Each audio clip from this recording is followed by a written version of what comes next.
मुझे लगता है कि हेरा फेरी ना कल्ट मूवी थी और शायद ही वो मूवी किसी ने छोड़ी होगी। सबने देखी है? सबने देखी। खुशी से पूछ ली। नहीं मैंने देखी है। खुशी देखी है। तो बाबूराव गणपत मतलब जब ये न्यूज आने लगी थी ना कि बाबूराव शायद हेरा फेरी 3 मतलब वो नहीं करना चाह रहे ये सब, तो मैंने कहा उनके बिना तो सब फीका फीका हो जाएगा।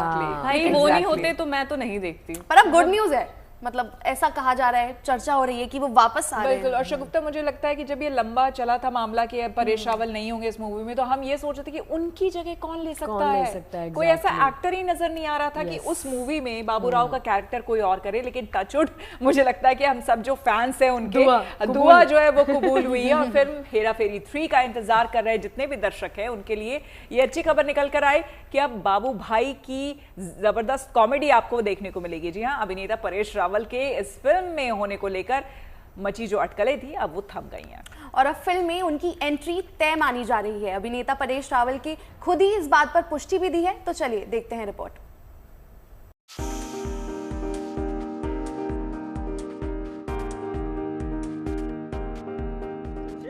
क्या हेरा फेरी के तीसरे पार्ट को लेकर चल रहा झगड़ा खत्म हो गया?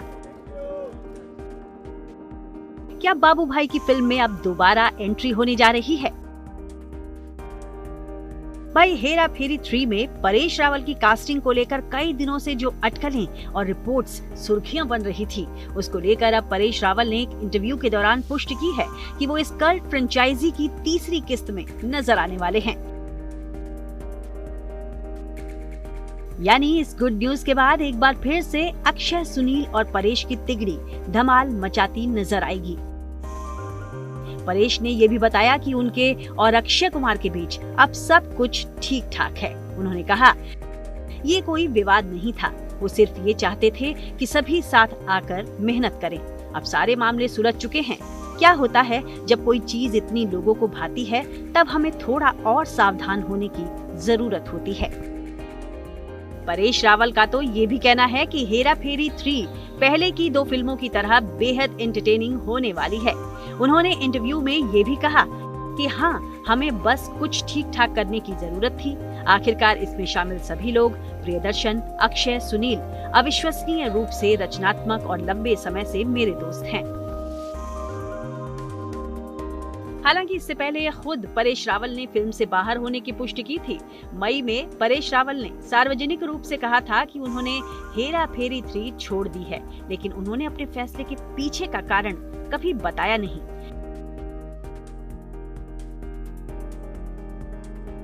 उनकी फिल्म के तीसरे सीक्वल से बाहर होने का फैसला बाबूराव की उनकी भूमिका को पसंद करने वालों का दिल तोड़ गया था। उनसे फ्रेंचाइजी में वापस आने की रिक्वेस्ट तक की जाने लगी थी।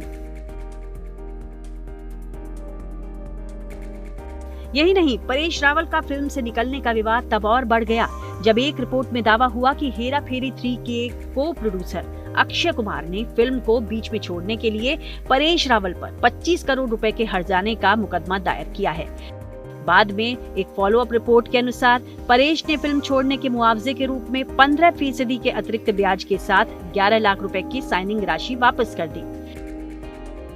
फिलहाल तो परेश रावल का हाल का बयान ये दर्शाता है कि झगड़ा खत्म और काम शुरू, यानी सब कुछ भुलाकर हेरा फेरी 3 में बाबूराव का कमबैक हो रहा है, जिससे हेरा फेरी 3 में परेश, अक्षय और सुनील की तिगड़ी एक बार फिर फैंस का दिल जीतने आ रही है।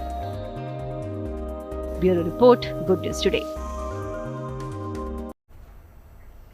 देखिए, वो जो बात होती है ना कि इंटरेस्ट बिल्ड नहीं हो रहा था, इंटरेस्ट बिल्ड हो गया है। अगेन परेश रावल की एंट्री होने वाली है, तो इसी पर हेरा फेरी फ्रेंचाइजी में एक्टर परेश रावल की एंट्री के बाद अब सुनील शेट्टी ने इस पर क्या कुछ कहा है, वो सुन लीजिए जरा एक बार। क्यों नहीं हो चुकी है, अब रिलीज के दिन ही बात करूंगा, उससे पहले हेरा फेरी के बारे में बात ही नहीं करूंगा। आई थिंक फैमिली की फिल्म है, शायद वो एक फिल्म जहाँ आप सब मिलके एक साथ, अगर एक बार आप टीवी चालू कर देते हैं तो उसके बाद आपको टेंशन लेने की जरूरत नहीं, शर्माने की जरूरत नहीं।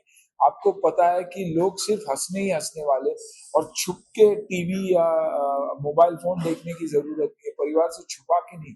वैसे ही फिल्में हमने हमेशा की है कि हम वैसे फिल्में करते आए हैं जो हम चाहते कि परिवार देखे, और ये हेरा फेरी भी वैसे ही है।